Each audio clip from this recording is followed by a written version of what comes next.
everyone, and welcome to our first webinar of this course, Working Through Worry. This is our second week, and tonight I'd like to talk more about the identification of worry thoughts. So let's get into it. So having spent the week noticing your worries, it's quite likely that you will start off with a current problem. And let's face it, there's lots of things in life at the moment that is quite worrisome. But those thoughts tend to spiral off into hypothetical futures, or we ruminate about hypothetical pasts.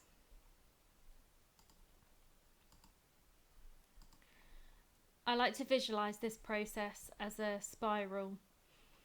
We get the initial thought that is relevant to our situation, and then our mind takes us through all the possible negative futures or the things that were not done in the past. These thoughts can go around and around in our mind, and we never find an answer because it's hypothetical. Naming this process will help us find a greater choice when it comes to letting go of the worry.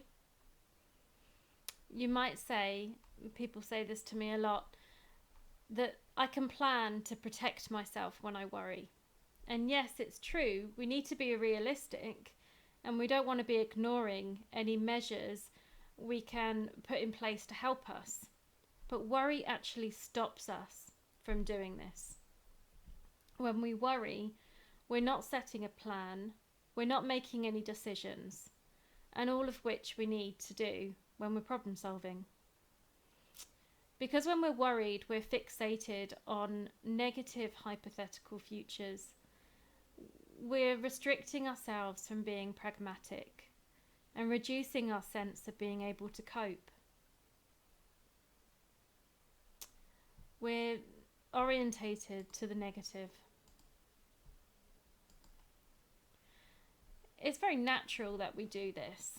If you think about this on a really basic instinctual level, hundreds of years ago, throughout the evolution of man, we have needed to remember bad things.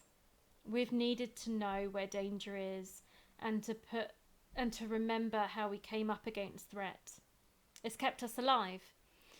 But to have this negative orientation to our thinking, that's what kept us out of threat in the past. It's closely linked to our threat response and our anxiety levels. However, viewing a problem only with negative hypotheticals is unbalanced, and it's biased towards this being a threat.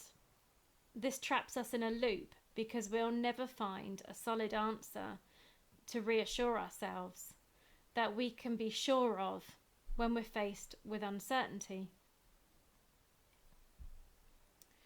We're going to look a little bit closer at this later, but for now I just want to concentrate on understanding our threat responses and bring in some techniques to help you refocus away from these hypothetical futures.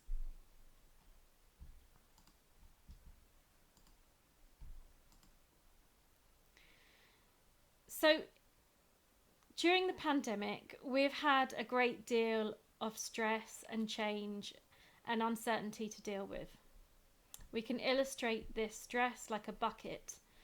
The water is the stress pouring in to our bucket, and that's our tolerance. And if we don't have any means to let the water escape, our bucket will overflow.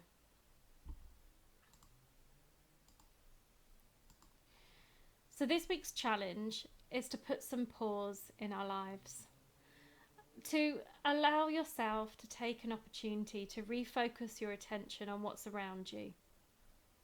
When you find yourself worrying, remember that this is a hypothetical future, and bring yourself back to the current moment by doing something active or just allowing your attention to be on what you're doing in that moment.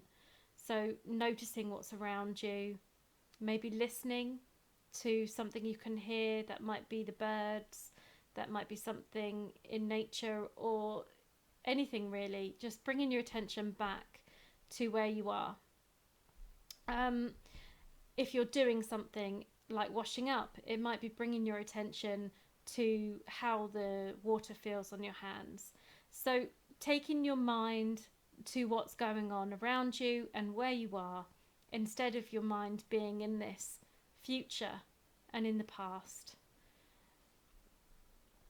So noticing where your focus is, and then allowing that focus to be on the now, breaking this cycle and stopping this spiral where we get sent into all sorts of different scenarios. So within the course, there's a handout that will offer you a technique that can be helpful in doing this. It's called the 2-minute rule. And it's about, if you believe that there's some benefit to worrying, you can allow yourself to do it for 2 minutes, and then you ask yourself these questions. And if the answer is no to the questions, you're not problem solving, you're not helping yourself. You're actually worrying and ruminating about hypotheticals. And then it's got some tips on how you can bring your focus into the current moment. So thinking about that focus of attention, and we're going to build more on that next week, and taking some pause, so taking time for yourself. Just let your stress levels reduce. You're putting some holes in that bucket to let some of that water out. And we're running a mindfulness course that we're also broadcasting live twice a week on YouTube, 7 o'clock on a Monday and 4 o'clock on a Saturday. And then there's extra resources within the mindfulness course. So I'd recommend having a look at that alongside this course, because that will work really well to offer you that moment of quiet and peace, just to kind of refocus. So that's the activities for this week. Let me know how you get on. It'd be really good if we can use the forum to communicate. So please do log into the course and take yourself to the forum page. I'll post something in there to say hi so that you can see that. And I'll catch up with you next time.